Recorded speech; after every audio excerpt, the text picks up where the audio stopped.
Hey everybody, I just want to put this reminder out there for everybody that with the upcoming holiday season, this is open season for all of the dangerous personality types, not just narcissists, not just borderlines or histrionics or antisocials or anything.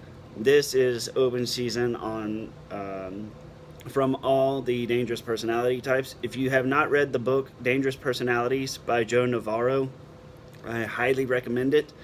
I'm going to give you a brief synopsis. I've done this before, but the four major dangerous personality types are the predators, the paranoids, the narcissists, and the emotionally unstable.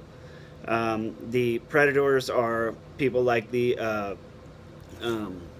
antisocial personality disorder in men, paranoid schizophrenic, types like that.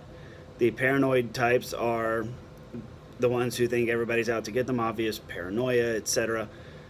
Narcissist is, the narcissist and the emotionally unstable both are sort of in the cluster B. That's narcissistic personality disorder, borderline disorders, histrionic disorders, any sort of emotional instability. And I'm bringing you all this morning for a very sad reason. A neighbor who I don't know but lives very, very close to me was just shot in the stomach by his wife because they were having an argument. I don't know what the argument was about, and I don't know who the perpetrator was. That's all the information I know. But I know that they have a teenage daughter. They're having some sort of argument, and he's in critical condition in the hospital. She's in jail. Their teenage daughter is obviously a wreck. The worst Christmas ever for that poor girl. So, with that in mind, remember, nothing makes a narcissist happier than ruining somebody's Christmas. Nothing makes a borderline or the emotionally unstable angrier than somebody ruining their Christmas. So just keep that in mind. Be safe if you're in proximity with one of these types. Just keep that in mind. You can also identify them if you're not directly in close quarters with them. You can sort of... here's the good thing about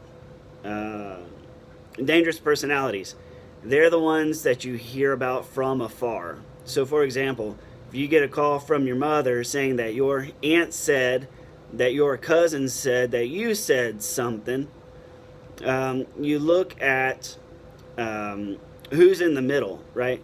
So if it's your mom telling you this, your mom's not your mom's telling you that your aunt said your cousin said, right? So your mother is the messenger. If it's your aunt told her, then your aunt is in the middle of it, and your aunt is telling your mother what your cousin said. So your mother's reporting it to you because of what she heard from her aunt, right? So here's how you break down the chain of gossip, okay? You have your messenger, your mother. Your mother has her messenger, your aunt. Your aunt is not a messenger for either one because she's saying your cousin said blah, right? So your aunt's not anybody's messenger. Because if your cousin had wanted to tell you something, they would have done it themselves, right? So in this case, you've got four levels of abstraction. There's you, your mother, your aunt, and whoever was doing the talking. So you see how that works? Whoever the subject of it is, your cousin said blah, and it's your aunt saying this to your mother, who's telling you, right? So here's you and your mother, and your aunt is one level, one further level abstracted. But notice this, right? If you haven't talked to your cousin, and your aunt is the one relaying this information, that's your that's your shit talker, right? Because what a shit talker is going to do, they're not going to come directly to you. No, because If they come directly to you, then you know directly that it's like, okay, you can talk to your cousin. Well, my aunt said that you said blah, right? They don't want to be directly involved, so what they do is they sort of hide themselves through layers, right? Because they don't ever want to be directly involved in the shit that they start. Sometimes, right? So look at the pattern that way. Your messenger is usually not the one who's starting shit. Usually, right?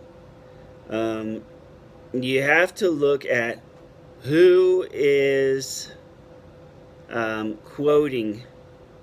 Who is doing the quoting here, right? It wasn't your cousin; it was your aunt who said your cousin said blah. Whatever, right? You have to look at who is taking the words from point A, who the original source is, who's taking the words from the source and sending them downstream. Whoever that person may be, right? Now it's possible to have 5 levels, right? So if you have like the shit talker in the middle, the one who's the drama starter, could have flying monkeys on both sides of it, right? So your cousin says blah to your other cousin, the flying monkey, who tells the aunt in the middle, who goes to tell your mother, who goes to tell you, right? But in any case, when you look at that, you've identified your flying monkey and ringleader there in the middle. So there's your cousin, there's you, and then all the people in the middle. Whoever's at the center of those people in the middle is the person that you should avoid. Now, why do they do these things? For a number of reasons. It could just be that, like the game of Monopoly, they just see it as their game, where they're surrounded by their family and they want to just, send, bankrupt people, just ruin people's, good times, whatever. What do you do about it? The exact opposite. You don't care, okay? Because you're getting this information through a third-party source. It's not reliable, okay? If a court does not generally accept eyewitness testimony, then why should you? Eyewitness testimony usually is not reliable enough to use in court. And even when it is used in court, it's considered very unreliable. There has to be something to add an extreme amount of validity to it in order to be used. So anything that comes to you indirectly is just hearsay. You ignore it, and this is what you need to know. Somebody's trying to ruin your Christmas, so have a badass Christmas. There you go. Don't bother with it. If somebody comes up directly to you and says, I've got a problem with you, then yes, deal with it. But if you're just hearing shit from somebody who's a third party, ignore it. And then whenever that cousin who was, quote, talking shit to you, whatever, the day you see them, don't even mention it to them. Just say, hey, it's been a while. How have you been? And just talk to them like they're your friend. And you know what? You'll find out everything you need to know the moment you talk to that cousin, the one who was apparently talking all that shit about you from the get-go. You'll probably find out, not surprisingly, that they've been missing you, that they were looking forward to seeing you. And then that'll tell you everything you need to know about those people in the middle. Now, if you go up to your cousin and you're like, hey, been a while, how have you been? If they'd want to dodge you, well then, there you go. There's your answer, right? So, but the bottom line of it is, with it being the holiday season, people start the gossip circles. They start running the flying monkeys around. They want to start looking to ruin people's holidays. Don't let them ruin your holiday, okay? We already know, if you're seeing your family for Christmas, you already know the family members you like and the family members you dislike. Don't let any of them get in the way. Love everybody, hug everybody, tell everybody you're happy to see them. And just ignore all the shit talking. Because the very second that you buy into it, your holiday is going to get shot. Love everybody. That's what you do. You love everybody, even the ones talking shit. Love them extra hard. Make them look like the asshole, right? Not you. You don't want to look like the asshole, so don't buy into any of it. Don't listen to any of it. Love them all. And especially love the one talking shit about you in front of people. That's what you do. Anyways, y'all have a Merry Christmas. Enjoy your holidays. Stay safe. Don't get into fights. You don't need that. And don't let somebody ruin your holiday. So that's all I got. Please like, comment, or share. Merry Christmas, everybody, and I'll see y'all on the next video.